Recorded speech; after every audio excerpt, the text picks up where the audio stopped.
जयशंकर साहब और वांग वी के बीच में हुई कैलाश मानसरोवर की डिस्कशन इस बात को दर्शाती है क्योंकि लंबे समय से कैलाश मानसरोवर की यात्रा चीन की तरफ से बंद की हुई है। कहां पर हुआ था ये सब? G20 में हुआ था। G20 कहाँ था? ब्राजील में था। ब्राजील में कहाँ था? तो रियो डी जेनेरियो में था।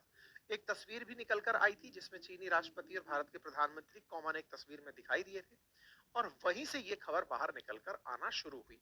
यानी कि चीन के रेस्पेक्ट में G20 से जो हमें न्यूज बाहर आई उसमें इस प्रकार की खबरें शामिल थी। ठीक है, न्यूज बनकर आती है कि जयशंकर और Wang discuss next step resumption of Mansarovar Yatra and direct flight. ये खबर जब आती है तो थोड़ा सा G20 के बारे में भी जान लेने का मन करता है। हालांकि G20 के बारे में मैं कई सेशंस में ऑलरेडी बता चुका हूँ, फिर भी एक बार बता देता हूँ। दुनिया के 80% भारत से ट्रांस बाउंड्री इस जगह जाने के लिए चाइना में जाना होता है क्योंकि तिब्बत चाइना के कब्जे में है। तो ऐसे में भारत से चाइना जाने के लिए बॉर्डर क्रॉस करना होता है और कैलाश मानसरोवर पहुंचना होता है।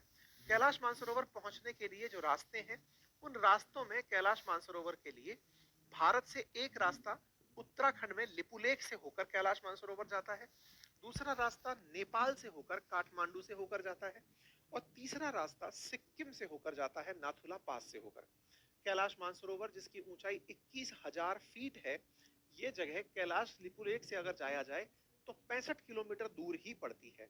वहीं दूसरी ओर सिक्किम से अगर जाया जाए तो आपको हिमालय के पीछे पीछे यूं चलते हुए यहाँ पहुंचना होता है। ये 802 किलोमीटर पड़ता है और भारतीयों के लिए अगर यहाँ से कैलाश मानसरोवर जाने का जो तीसरा रास्ता है जो काठमांडू होकर के है, वो 500 किलोमीटर होकर जाता है। तो देखिए, एक रास्ता तो कुछ इस प्रकार से नाथुला से होकर के हिमालय के पीछे से निकलता है, दूसरा रास्ता यहाँ काठमांडू से होकर निकलता है यानी कि वाया नेपाल होकर के चाइना के अंदर जहां बॉर्डर टच हो रहा है, और तीसरा रास्ता लिपू लेक से सीधा